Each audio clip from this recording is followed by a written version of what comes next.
The world of handmade business can be tough when trying to monetize what you love. We've got truth bombs and motivation to help you find your way through. Passion to profit, let's start today, 'cause the world needs what you create. Tune in right now, it's your shot to learn how to be a handmade boss. Hi everyone, and welcome back to the Handmade Bosses podcast. So today I'm here with Erik. Hi Erik. Hello. And the interesting thing is that me and Erik did this early 2022, which I thought was over 2 years ago. It's not, it's just 2 years ago. And I'm just really looking forward to like catching up with you and hearing all about all the things you've been doing. So first of all, tell us a little bit more about you, what you do, plug away. So I live in Western Canada, so it's very early in the morning here for me. And I run a business called Mountain River Wood Co. So we do a lot of handmade wood gifts, personalized engravings, that sort of thing. And then we've also just over the last year started to develop a clothing and apparel line as well called Mountain River Life. So it's all adventure type clothing. The whole point was to make something that you could wear out on a hike and then still wear out to dinner and not have to change, because we'd found that so much of the mountain gear was either really, really extreme high tech and crazy expensive, or like very cheap souvenir junk that you would buy when you're in the mountains and then never pick up again. So we wanted to find that happy medium on that side of things. I love it. I love it. And how was it doing the switch? Because I know that you do a lot of like wooden boards. How did you find the switch between doing that and going to the t-shirts and kind of all that kind of thing? It has been a lot of work and a very steep learning curve. Yeah, I had never done anything clothing related before that, but I'd always had some ideas of some different designs, and we'd kind of hit a point in the woodworking where we either had to just sort of accept where we were at, make a pivot into either like cabinetry or furniture making, or go in a bit of a different direction. And we wanted to stay with that mountain focus. So we have learned a ton about different ways to put designs on shirts and how to go about that, and how to do the designs themselves. And it's been a really interesting process. Oh, I love it. I love it. And I guess that was really in keeping and a really good example of diversifying the products that you have, but also sticking in like the target audience and what they want, right? Yeah, exactly. It'll end up being the target audience will shift a little bit. We're kind of moving away from one version of the woodwork and sticking with the mountain focus side of things. So we've changed our target market focus on the woodwork side to selling primarily to corporate clients now. So we have a contract with one of the big home builders here in our city that does about 500 homes a year. They gift a board to everyone who buys a house from them. So we do almost half our business from that now. And then we also have corporate client gifts make up a good chunk. And then we do still have our Etsy shop, and we still have the individual one-off sales, but we've shifted our focus on that side. And then we've got the bit of a different target market on the clothing side, is more of the individual. Oh, I love that. I love that. And going back to, so just remind everybody, if they haven't kind of listened to the podcast episode before, what made you fall in love with the woodwork side of things, and what made you fall in love with the whole mountaineering kind of vibe, really? Well, the woodwork side of things. So my grandpa actually was a school principal, and then when he retired, he built a little wood shop in his basement. And I remember when we were kids, we used to go and play around in there, and he'd teach us how to use some of the tools. And then I hadn't done anything with it for probably at least 15 years. And then during the summer of 2020, when everything was closed down for COVID, I have a hard time just sitting around and watching TV. So I went out to the garage and I tried to make something for my dad for his birthday, and it turned out a lot better than I thought I could make. So I just kind of dove in after that. I'd always wanted my own business, but I didn't know what to do. And so I jumped in on the woodworking side of things and started the Etsy shop, started a website through Shopify, and then did the HBSA course to just get a good foundation. And it took off really, really quickly. I think it was a great time to be selling online in the COVID times when nobody could really go shop retail the same way. So we did over 100 orders in our first 100 days in business, which was really cool. And then, carried on with that part-time for about 2 years. And then, it would have been May of 2022. We had to move cities for my wife's job. And I decided it was time to go full-time. And so we got a commercial shop space and I went into the business full-time, and doing both of those at the same time was a little bit crazy. But we're back in the city I grew up in, and we're about a 45-minute to an hour drive from the Rocky Mountains here. So I've always grown up with, you turn a corner and there's a view of the mountains across the whole horizon. And we always spend our weekends out there. And so that has always just been a big part of our lives here. And so having an opportunity to kind of shift the focus of the business in that direction was really exciting. And that's more where my passion lies than the woodwork. The woodwork was kind of it's fun and it's enjoyable, but it wasn't really something I've ever done a lot in my life before. It was something that I watched a lot of YouTube and learned how to do and made a lot of mistakes, but just kind of started and jumped in. Love it. Love it. So you weren't a complete beginner, but you were kind of like dusting off the old cobwebs of your woodworking skills when you kicked this off, really. Yeah, that's a good description. I had I'd spent a couple of summers in high school and university working for a friend of my dad's who ran a framing company, framing houses. So I'd done more of the rough carpentry side of things recently, but even that had been over a decade since I'd done that. And I had never really done much on the finishing woodwork side of things. So it was a very different kind of work and a level of detail, but it was a lot of fun. And we do a lot of work with with epoxy. So you can add all kinds of cool colors and different designs and custom carving and a lot of really fun stuff. It's kind of endless possibilities. I love that. And just while we're kind of right at the beginning, tell us where people can find you. I'll let you plug at the end, obviously, but I would just love to know, where people can find you. So we've incorporated all of our branding under the Mountain River Life side of things now. So our Instagram is at MTN River Life. Our website is mtnriverlife.com. We just actually did a huge rebuild of our website with one of the premium themes on Shopify. So it's a lot nicer and a lot more professional now than it was when we started out, and we just launched that about a month ago here. That's awesome.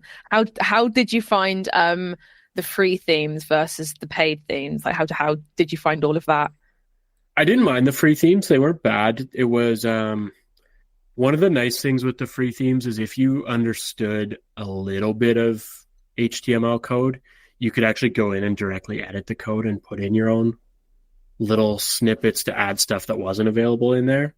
But they were definitely limited in some of the organization and some of the features you can put on there. Like listing videos wouldn't work in the free theme.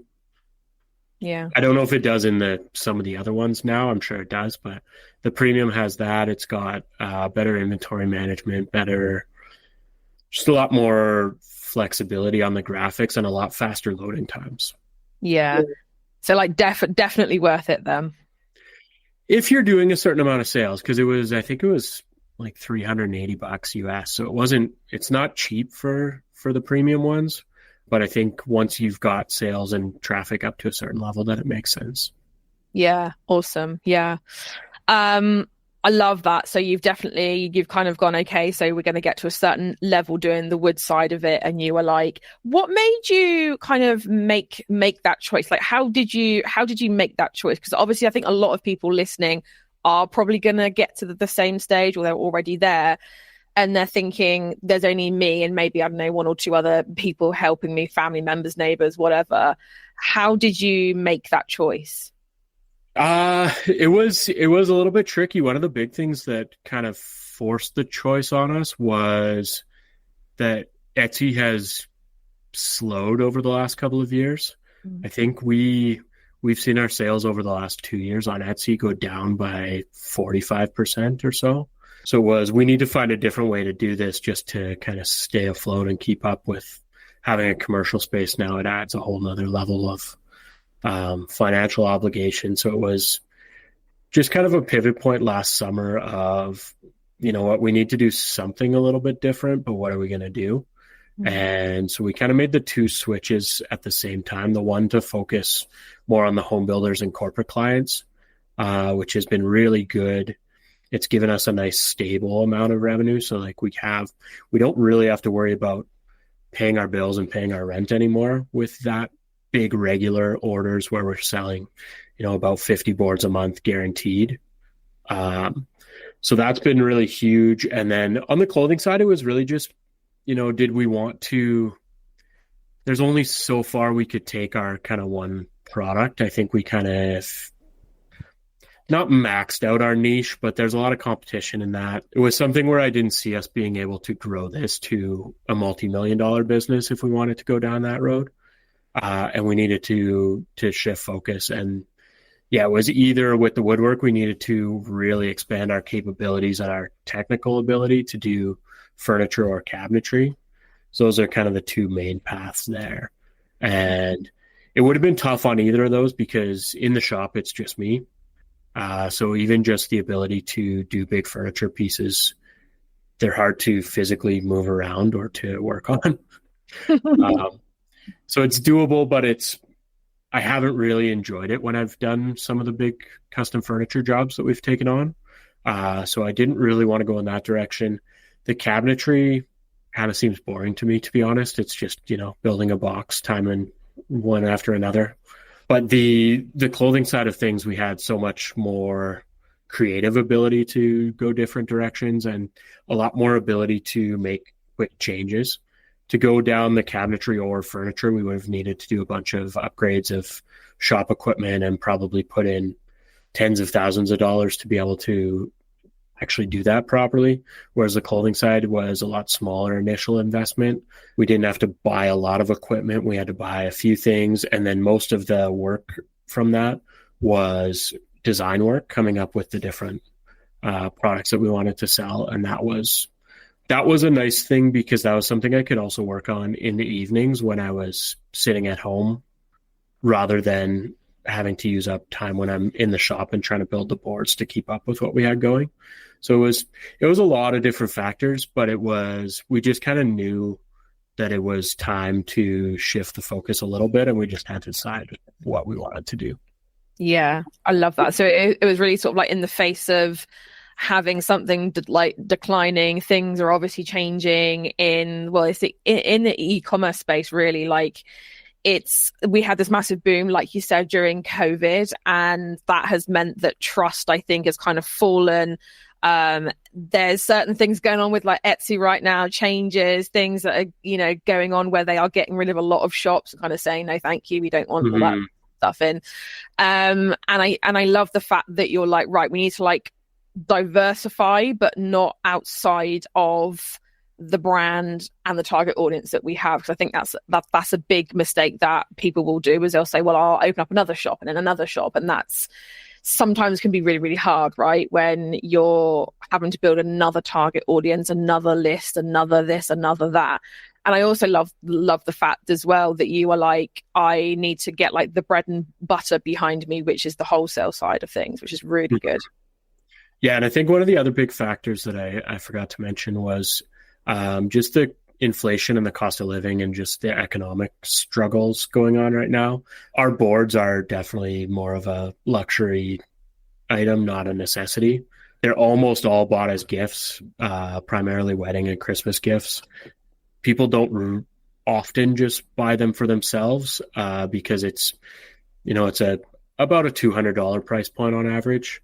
So it's one of those things where it was, you know, as people are getting a little bit tighter on their funds, they're going to be less willing to just spend that big chunk of money. And then the custom furniture side of things would have been even worse in that regard. So that was another reason we decided that, you know, the clothing, even people when they're a little bit tight, everybody always will, buy a t-shirt or buy a hoodie or something like that. Yeah, so it's like looking at the different price points and almost having like a ascension model where you're sort of going, okay, someone in my target audience may not get this, but they'll buy something, which I think is really, really good. And I think if anyone's listening and they're kind of thinking, okay, well, price has been cited time and time again as one of the reasons why, is to have a look at that and think, okay, what does my brand represent? How does that fit in with my target audience? And how can I create a product that still fits in with all of that? It's not something completely different, but it's still going to lead, almost like a lead in to the bigger products and just the general lifestyle, really, which is really good. Yeah, exactly. And we do a few live markets as well, mostly around Christmas. And one of the big ones that we do is the Banff Christmas market, which is out in the mountains. So having all of the mountain themed items, we noticed the first year there when we only had the woodwork that a lot of people liked our stuff, but didn't have the money to just drop that much on something unexpectedly. And then the next year we added a couple of smaller products and they sold really, really well there. So we thought having more smaller items would be a good option. So one of the things we did last year was I actually wrote a children's book about all the different animals you'll find in the mountains around here. Oh, I love those. It gave us a nice low price point item that almost anybody will spend a few bucks on a book for their kids. And we sold those like crazy at the markets last year. I love that. I love how you've gone, yes, okay, I'm going to like diversify things. I think that's really cool. Well done, you. That's awesome. Thank you. So I guess really, like, when I say to you, when did you find Handmade Bosses, me, I guess, and all that sort of stuff, we're talking a little while back now. Yeah, about almost 4 years ago now, I guess. It would have been, I think, July 2020 that I signed up for it and then I launched the Etsy shop on the website in August of 2020. That's awesome. And that's really far back, isn't it? I keep kind of thinking, it's only like a couple of years ago. It's not. It's a lot longer than that. So my question to you is, what impact has like doing the HBSA? I know that you're obviously in the group, which is really, really fun. Mm-hmm. What impact has that had on your business? I think the biggest thing for us was it just helped us get set up properly right off the bat. Obviously you can go in and change stuff afterwards, but I think if you can do it right from the beginning, it makes it a lot smoother. So that was a big thing. I had never had an Etsy shop before. I'd never had my own website before. I'd gone to business school. I'd, learned about marketing and that sort of thing, but I hadn't really applied it in that way. So the HBSA was just a really nice kind of foundation to learn how to use Etsy, like what to do tag wise, a lot of the technical side of things. And then the group has been probably one of the most fun parts, because being in business by yourself can definitely be hard at times. There's a lot of ups and downs, and it's nice to have that community where, I just put a post last week. We just hit 2,000 sales on our Etsy shop, and you get so many comments and everybody's supportive. Or if you have a question where you have something that you just can't quite figure out, you have, a couple thousand people to go and ask, does anybody have an idea on this? And you get a lot of good feedback. And then you also get to help other people who maybe you've learned from some mistakes that you've made, and you can give some advice on, oh, well, this is what we did and it didn't work. Maybe think about a different strategy. So it's just a really nice community that makes it a little bit easier to not just be stuck in business by yourself and going through that roller coaster. I love that. Yes. Awesome. So it's fair to say that probably the biggest takeaway has been the like community aspect of it, and just having people there that you can go and kind of ask and celebrate with, people that get it. Yeah, definitely over the last couple of years, for sure. That's been the biggest thing. I think the course is really, really valuable, especially if you didn't go to business school, or if you haven't had your own business before. There's so much good stuff in there that you would never even think of. So I would always suggest doing that at the start. But then once you've done the course, then it's, then the community side of things is what really becomes the value after that. Awesome. I love it. And what impact has your business had on your life? Because I know that you said that you obviously went full time over the last couple of years. You've really grown leaps and bounds. How is it kind of looking back on pre-2020 versus now? Well, before that, I was doing logistics for a railroad company, and I was working terrible shift work. Like my shift would be 11:30 p.m. till 7:30 a.m., which was not a lot of fun. And then I didn't mind the job, but it was a union position. I'd kind of learned everything I could in that role. And the company I was with, it was very much like if you didn't have a relative or knew somebody in management, your chances of moving up were very slim. So I was just kind of stuck and starting to get frustrated. So the business has just been really nice that way. Now, I probably work more hours now than I did then, but I have some flexibility where if I need to take a day off, I can do that. Through the summer is a little bit of a quieter time for us. So we'll take some extra long weekends and we'll go. My wife and I are going to our cousin's wedding across Canada this weekend. So it's having that flexibility is really, really nice. It's also been probably a lot harder than it would have been to just stick with the job and stick with the steady paycheck. Luckily, my wife has that side of things. So she's got a good job. She's got the steady paycheck. So it gives us a little bit of flexibility where I can take some time to build this and really invest into the business and try to grow it. But yeah, it's definitely been hard, but it's been really rewarding too. You get a big order or you land a big client and it's not just like, oh yeah, I went to work, I did my job. It's like, no, I'm building something and this is going to be bigger and better for my family and I for years because of this. Oh, I love it. Yeah. It's like a legacy business. It's not going to be something that you leave and then people are going to just kind of like forget about you in like 5 a year time, whatever. My husband's recently gone through that. He was with the company for 10 years, left and has not heard a thing. That sounds about right. Nothing at all. Okay, so I'm really excited to ask you this. So where do you see your business in a year's time? Like, where would you love it to be? Oh, in a year, I think it would be really what we're working on right now. What we're focusing is trying to start to build up the wholesale side of the clothing brand. So we just finished our 2024 collection, all of our new designs, and we've got our wholesale catalogs that we just got in a few days ago. So we're going to go and really try to build out a network of shops to carry our stuff throughout the Rockies around here. So if we could have our clothes into 5 or 10 different stores near here and start to really build some momentum and some brand awareness, that would be the big thing on that side of things.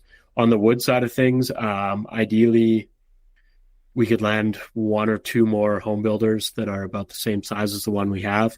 That would pretty much max out our capacity on that, which would let us close our Etsy shop, which is something I'm actually moving towards, because it'll just optimize our production a lot, where we'll be able to make 1 or 2 items and make them really well and really quickly, versus on the Etsy shop, we have, 30 different items that we sell on there and take a lot of custom orders. So it'll just really smooth the process if we can get off Etsy. So that would be probably the ideal in the next year, would be to be done with Etsy, have 2 or 3 steady corporate clients, and then have our clothing into 5 or 10 stores. And then beyond that, lots of room to continue growing. Yeah, that's really good, because obviously, like what you said, it's going to be a lot easier for you to make a lot of the same thing. Whereas, like, I suppose if you're doing retail on Etsy, wherever else, it's like lots of different things. You have to make one board and then chop and change that and then make something else. Whereas I guess with the wholesale, it's like a lot of one thing. Yeah, exactly. It'll make it smoother. We're already kind of making that shift now. So it's a little bit technical, but there's two different kinds of resin depending on how deep you have to pour.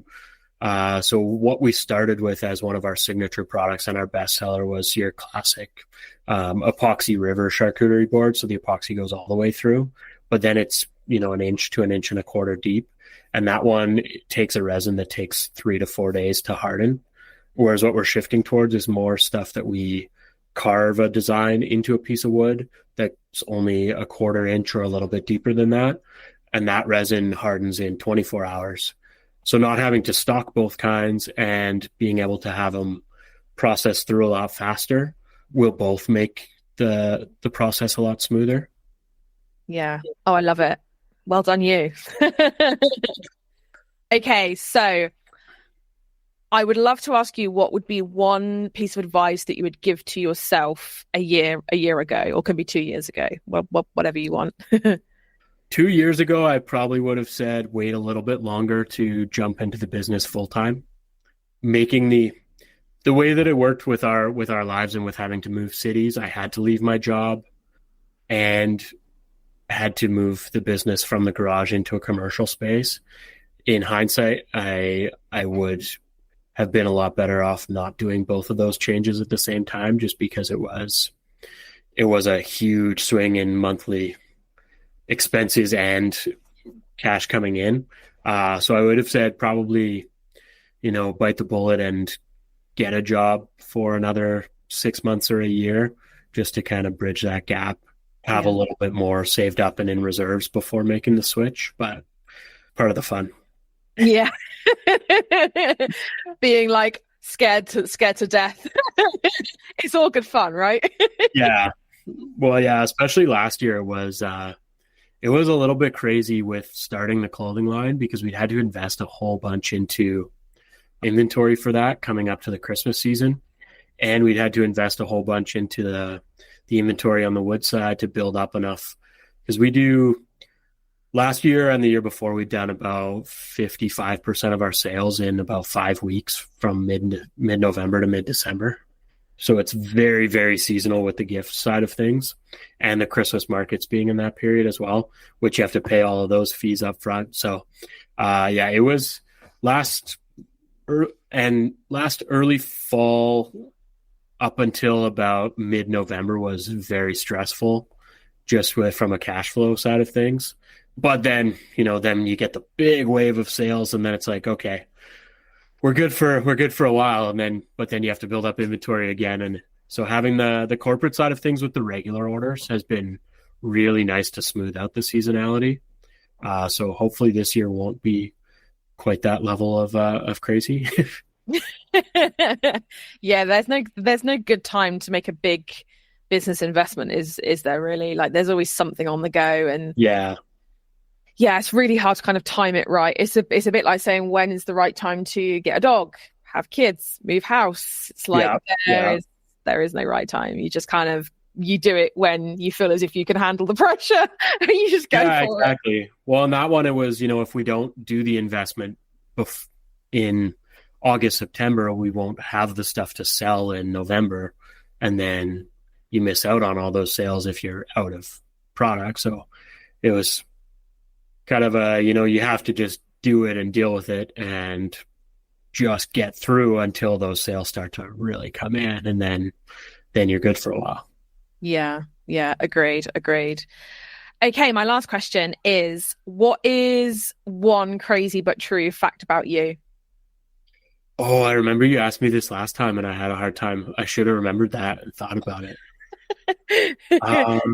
It can be anything. It doesn't have to be that crazy. It doesn't have to be like, I have a tail. It can be, it could be chill, Well, I think just my life in our second year of business was really crazy. So I was doing the night shifts at the railroad, and we had a newborn baby, and we had the business, which was starting to take off.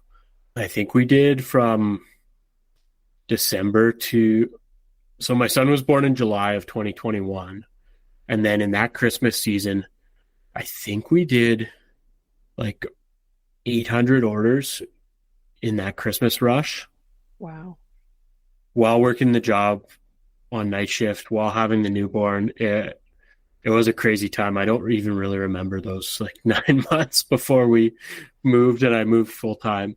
So it has been nice that way. It's been a lot more regular sleeping hours and that side of things. But it was insane for a while there. Just kind of a blur and just wake up, keep plugging away, and yeah. Yeah, that's crazy. Okay, so I'm gonna ask you again, where can people find you? Plug. Okay, so on our Instagram is MTN River Life, so Mountain River Life. Website is mtnriverlife.com. On Etsy, our shop is called Mountain River Wood Co., all fully spelled out for mountain on that one. And then Facebook, we're Mountain River Life on there as well. Instagram and Facebook, we have lots of fun videos of different wood finishing and epoxy pours and all the really visually satisfying stuff. And then lots of nice mountain scenery, and it's worth a follow, I would say. Yeah. Awesome. Amazing. Well, thank you so much for joining me. And I can't wait to see what you get up to next. Thanks, Steph. Thank you. Bye. Thank you so much for tuning in to How to Be a Handmade Boss. And if you're eager to boost your Etsy sales within just 7 days, then be sure to join my most popular free training at handmadebosses.com/conversion. You can also find the link in the show notes as well. Keep an eye out for our next episode where we'll be continuing our journey towards handmade business success together. And until then, keep crafting and stay inspired, because the world really does need those special creations that only you can make.